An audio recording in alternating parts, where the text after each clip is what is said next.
La lecture se fera dans le premier chapitre de Jean. Il y eut un homme envoyé par Dieu. Son nom était Jean. Il vient comme témoin pour rendre témoignage à la lumière, afin que tous croient par lui. Il n'était pas la lumière, mais il vint pour rendre témoignage à la lumière. Voici le témoignage de Jean lorsque les Juifs envoyèrent de Jérusalem des prêtres et des Lévites pour lui demander « Toi, qui es-tu » Il déclara et sans restriction affirma « Moi, je ne suis pas le Messie. » Ils lui demandèrent « Qui es-tu donc ?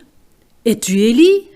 Et il dit « Je ne le suis pas. »« Es-tu le prophète ?» Et il répondit « Non. » Il lui dit alors « Mais qui es-tu ? Nous devons donner une réponse à ceux qui nous ont envoyés. Que dis-tu de toi-même ? Moi, dit-il, je suis la voix de celui qui crie dans le désert. Rendez le chemin du Seigneur droit, comme l'a dit le prophète Ésaïe. Ceux qui avaient été envoyés étaient des pharisiens. Ils lui posèrent encore cette question. « Pourquoi donc baptises-tu si tu n'es ni le Messie, ni Élie, ni prophète ?» Jean leur répondit. « Moi, je baptise d'eau, mais au milieu de vous se trouve quelqu'un que vous ne connaissez pas. Il vient après moi, mais il m'a précédé.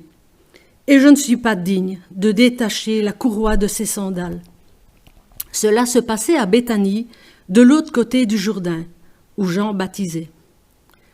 Le lendemain, il vit Jésus s'approcher de lui et dit « Voici l'agneau de Dieu qui enlève le péché du monde. » C'est celui à propos duquel j'ai dit « Après moi vient un homme qui m'a précédé, car il existait avant moi. Pour ma part, je ne le connaissais pas, mais c'est afin de faire connaître à Israël que je suis venu baptiser d'eau. » Jean rendit aussi ce témoignage. « J'ai vu l'Esprit descendre du ciel comme une colombe et s'arrêter sur lui.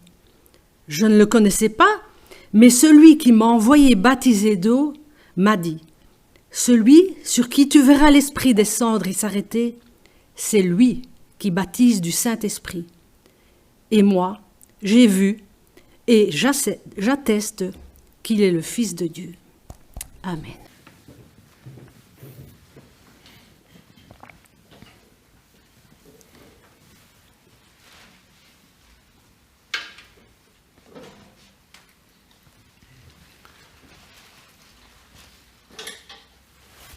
Dans certaines familles chrétiennes, il n'est pas rare que les parents, ou au moins des deux, espèrent secrètement, mais vivement, que leur enfant puisse devenir des serviteurs, des servantes marquants du Dieu vivant, les dignes héritiers de leur foi chrétienne.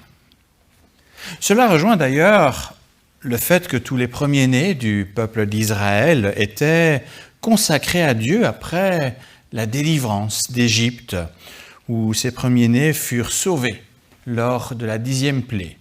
Dieu avait dit, ils sont sauvés, ils sont à part. Et cette consécration était par la suite symboliquement rachetée pour être confiée aux Lévites. C'est ainsi par exemple que quand il y a eu la présentation de Jésus, c'est en fait le rachat parce que c'était le premier-né. Et donc, on voit dans Nombre 3 que cette tâche de consécration était confiée aux Lévites. Alors, un peu avant la naissance de Jésus, Élisabeth et Zacharie étaient, eux, un couple sans enfants. C'était un chagrin pour eux. Zacharie était un lévite, prêtre de surcroît. Or, c'était à son tour d'assurer le service au temple de Jérusalem. Il y avait un tour de rôle, et c'était à son tour d'être dans le temple. Et alors qu'il se trouva seul dans le lieu très saint, un ange lui apparut et lui annonça la naissance d'un fils. Et il ajoute, « Il sera pour toi un sujet de joie et d'allégresse, et beaucoup se réjouiront de sa naissance, car il sera grand devant le Seigneur. Il ne boira ni vin, ni boisson alcoolisée. Il sera rempli de l'Esprit Saint dès le ventre de sa mère. Il ramènera beaucoup d'Israélites au Seigneur leur Dieu. Il marchera devant Dieu avec l'esprit et la puissance d'Élie pour ramener le cœur des pères vers leurs enfants et les rebelles à la sagesse des justes, afin de préparer pour le Seigneur un peuple bien disposé.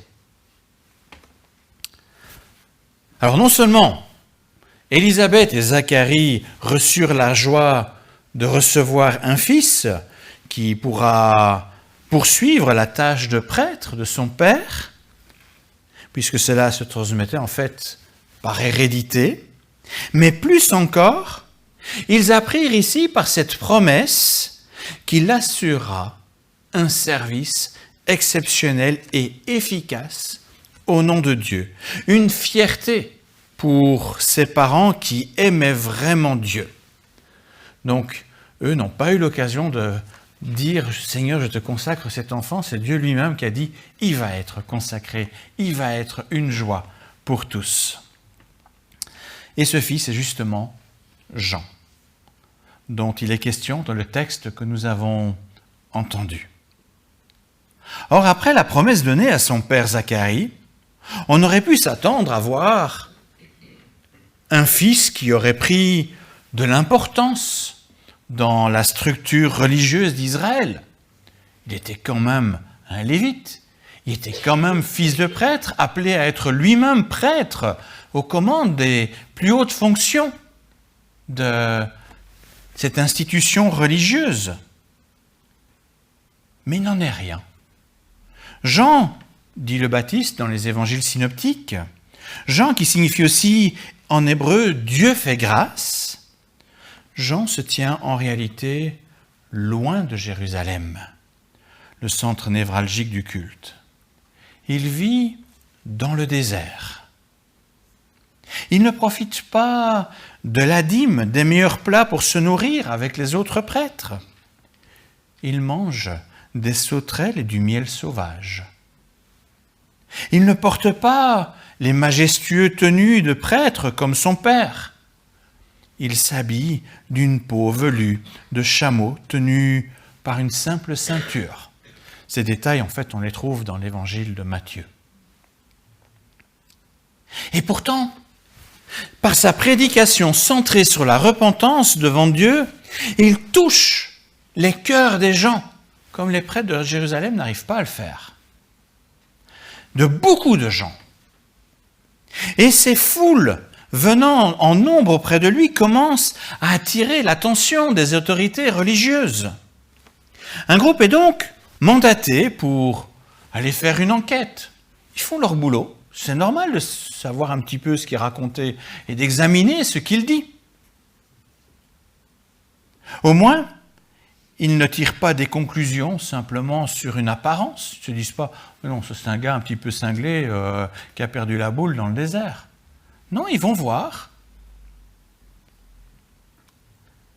Ils cherchent sincèrement à comprendre ce qui se passe. Ces hommes se rendent donc auprès de Jean et lui demandent « Et toi, qui es-tu ? Es-tu le Messie ? Es-tu Élie ? Es-tu le prophète ?» Entendez par là le prophète comme Moïse promis en Deutéronome 18.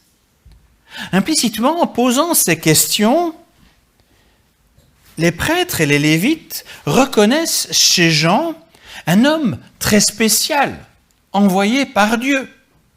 Parce que les figures, le Messie, le prophète, Élie, c'était pas banal dans leur compréhension. C'était vraiment associé à quelque chose, une grande espérance et des grandes promesses qui étaient faites.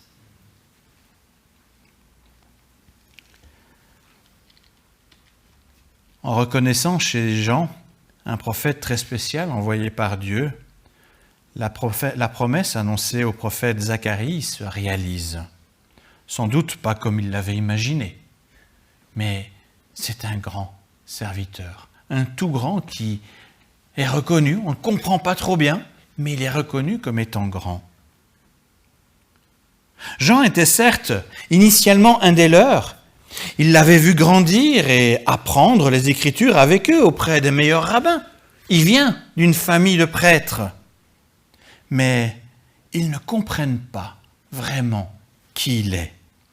Avec quelle autorité Jean se permet d'enseigner, de baptiser comme il le fait? À la question « Qui es-tu et pourquoi fais-tu cela ?» Jean va répondre en parlant de la tâche qui lui a été désignée. Ce n'est pas sa personne qui compte, ni son mode de vie, ni même son apparence, ni même son style de prédication. Sa tâche est celle annoncée par le prophète Ésaïe. Être cette voix qui crie dans le désert, préparez le chemin de l'Éternel. Faites une route bien droite pour notre Dieu dans les endroits arides. Jean est clairement différent. Sa prédication est différente. Cependant, Jean ne cherche pas la différence en soi. Ce qui compte pour lui, c'est d'obéir, de répondre à l'appel qui lui a été adressé par Dieu. Être cette voix qui crie dans le désert pour préparer le chemin au Seigneur. Et il ne veut surtout pas prendre la place de celui qui vient. Au contraire, plein d'humilité, il s'efface derrière sa tâche. Et quand les prêtres et les lévites veulent savoir qui est Jean, Jean, lui, veut simplement leur dire qui est le Christ. Vous voulez savoir qui je suis, mais moi j'aimerais que vous sachiez qui est Christ. Jean est témoin, non de lui-même, mais bien de la lumière qui vient. Être témoin, c'est amener à un autre et non à soi. Ainsi donc, Jean participe à la logique de l'incarnation de la parole de Dieu, l'incarnation de la lumière. Dieu désire éclairer ce monde, Dieu désire lui parler pour offrir son salut, et il agit pour cela par notre humanité, celle des prophètes anciens, celle de Jean, celle de Jésus fait homme, et désormais celle de l'Église. Bien sûr, au début, Jean parlait sur base de ce que Dieu lui avait mis à cœur, car il ne connaissait pas lui-même le Christ. Il savait seulement qu'il devait l'annoncer, mais le lendemain, il voit son cousin, Jésus de Nazareth, s'approcher de lui. Ça a dû être une surprise parce qu'il le connaissait quand même. C'est alors qu'il comprend qui est vraiment son cousin. Ce n'était pas simplement son cousin humain, c'était celui qui était annoncé, c'était le Messie. Et désormais, sans rien revendiquer pour lui, dans un esprit de service et d'obéissance, Jean lui laisse la place. Sa tâche est terminée. Maintenant, il est identifié. Vient le temps du Christ.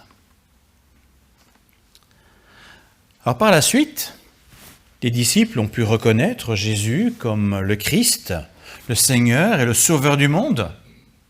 La mission de cet homme atypique du désert fut un succès inversement proportionnel à son insignifiante apparence. Dieu ne cherche pas les orgueilleux ni les prétentieux. Il désire envoyer des humbles, des gens sans position particulière, seulement riches d'une parole venue d'en haut. C'est ainsi qu'après avoir accompli sa propre mission, Jésus envoie à présent ses disciples en leur disant, ses disciples, c'était des gens très simples, mais écoutez la mission qu'il leur confie, allez, faites de toutes les nations des disciples, baptisez-les au nom du Père, du Fils et du Saint-Esprit, et enseignez-leur à mettre en pratique tout ce que je vous ai prescrit. Et moi, je suis avec vous tous les jours, jusqu'à la fin du monde. Voilà donc la nouvelle incarnation de la parole de Dieu au milieu de ce monde, dans ce noyau humain qu'on peut appeler Église, première Église, et qui, comme Jean, a vu l'Esprit descendre pour attester que Jésus ressuscité est bien le Christ. Vous comprenez le lien que j'essaye de faire, le parallèle que j'essaye de faire entre ce Jean qui annonce Jésus et puis maintenant l'Église qui doit continuer à annoncer Jésus qui va venir pour le faire connaître. L'Église, le monde la connaît. Du moins, elle connaît plus ou moins ses origines et son histoire, comme les prêtres qui connaissaient Jean, le fils de Zacharie. Pourtant, comme Jean dans le désert, l'Église dérange, car elle n'entre pas dans les attentes de ce monde. Elle ne cherche pas la différence pour elle-même, mais elle se présente malgré tout différente, avec un discours inattendu. Enfin, il faudrait qu'elle ait un discours peut-être inattendu. Et cela dérange. C'est pourquoi notre société lui demande « Mais qui êtes-vous ? Et au nom de qui, avec quelle autorité osez-vous appeler un changement de vie ?» Face à ces interrogations qui veulent remettre en cause la prédication de l'Église, face à la crise existentielle provoquée par la défiance de plus en plus grande à l'égard de l'Église, nous pourrions être tentés de nous justifier en tentant des réponses à la question « Qui sommes-nous » N'est-ce pas parfois cela que nous proposons en tant qu'Église nationale ou internationale ? Nous dépensons notre énergie à penser et présenter qui nous sommes ou qui nous voudrions être. Je ne dis pas que la question de notre identité n'a pas lieu d'être. Mais le problème, c'est que nous sommes alors trop centrés sur nous-mêmes.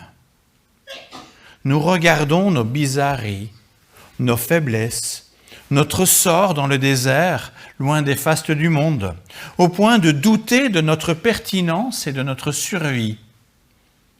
Nous sommes par conséquent tombés dans le piège qu'a heureusement su éviter Jean.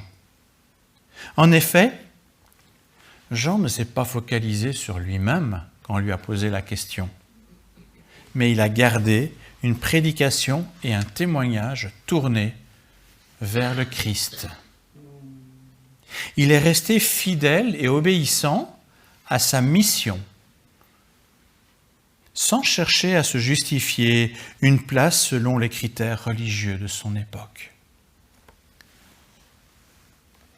Son exemple nous rappelle que le plus important pour l'Église n'est pas tant de se définir, de se défendre, de se justifier pour être, mais de poursuivre sa raison d'être.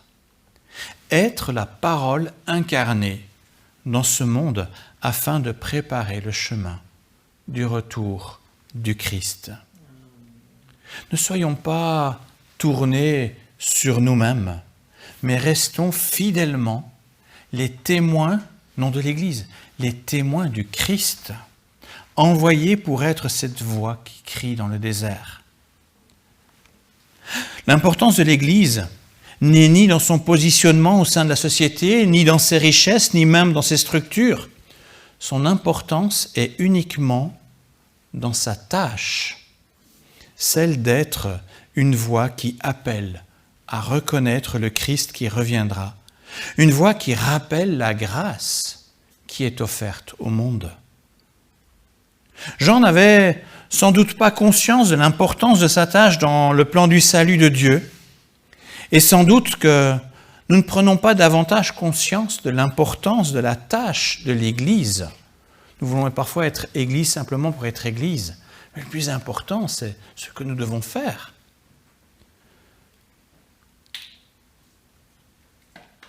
Nous manquons parfois de clairvoyance sur cette tâche comme témoin du Christ, comme parole incarnée dans notre fragilité. Mais soyons certains que si Jésus a promis d'être avec nous jusqu'à la fin du monde, ce n'est pas une promesse banale qui est faite là. ce n'est certainement pas pour abandonner notre tâche, ni même enterrer l'Église. Sa promesse est au contraire l'assurance qu'elle pourra assurer sa mission pleine de grâce pour apporter le salut partout où Dieu veut l'amener. L'existence même de l'Église est dans cette présence de Christ. Ce n'est pas à nous défendre, Christ nous défendra pour nous. Il nous donnera les moyens d'accomplir les choses. Ce qui compte pour nous, c'est la tâche importante qu'il nous a donnée. Je souhaite à présent conclure avec un double encouragement. Tout d'abord, il est utile de nous rappeler que l'Église ne doit ni être passive, ni être simplement tournée sur elle-même. Le plus important est de rester obéissant dans la tâche, la mission qui nous concerne tous. Quand je parle de l'Église, cela ne signifie pas seulement le pasteur et quelques bonnes volontés. Nous sommes tous concernés. Tout membre de l'Église est concerné par la mission de l'Église. Tous nous sommes en quelque sorte les héritiers des héritiers spirituels de Jean-Baptiste. De plus, nous sommes appelés à faire la fierté de notre Père céleste en conduisant beaucoup au Seigneur, en marchant devant Dieu avec l'esprit et la puissance de Jean, pour ramener le cœur des pères vers leurs enfants et les rebelles à la sagesse des justes, afin de préparer pour le Seigneur un peuple bien disposé. Je reprends là, au compte de l'Église, les paroles qui avaient été données pour Jean. Dieu se plaît à confier de grandes missions au cœur humble. Deuxièmement, ne soyons pas inquiets pour l'Église chrétienne à laquelle nous appartenons. Sa raison d'être est dans sa mission, dans sa tâche pour Christ, une tâche à accomplir avec obéissance. Et Jésus lui-même a promis sa présence de sorte que l'Église, fidèle et obéissante, existera jusqu'à la fin du monde. La présence du Christ, par son esprit, est notre force. Quand il reviendra, nous pourrons nous réjouir d'une retraite bien méritée. Je dis ça à tous ceux qui se plaignent de leur retraite que je suis en train de leur voler jour après jour. Quand il reviendra, vous profiterez d'une bonne retraite. Mais en attendant son retour, restons à notre poste, confiants dans l'Esprit du Christ qui ne nous abandonnera jamais. Malgré les apparences, et les apparences de Jean n'étaient pas vraiment très très glorieuses, l'apparence de l'Église ne l'est pas davantage, malgré les apparences, soyons assurés qu'il rendra notre vocation, notre appel au service fructueux et glorieux pour celui qui vient après, à condition bien sûr de ne jamais oublier pour qui nous travaillons et vers qui nous devons pointer. Si on nous demande qui est l'Église, moi je te montre le Christ. Au Christ qui revient bientôt, soit toute la gloire. Amen.